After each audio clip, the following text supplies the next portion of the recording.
দেখা যাবে ভাই পার হতে পারবে কি না। একটুর জন্য ভাই ভাসমান কাঠের পুল পার হতে পারেননি। মিস, উঠে আসেন ভাই।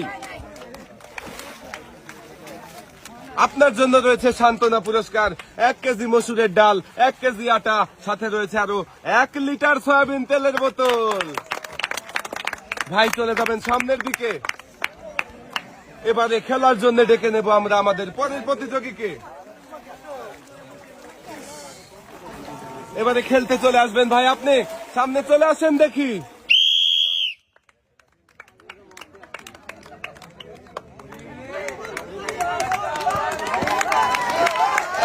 দেখা যাক ভাই কি পারবে। ভাসমান কাঠের পুল পার হতে পারে নাই। মিস, উঠে আসেন ভাই।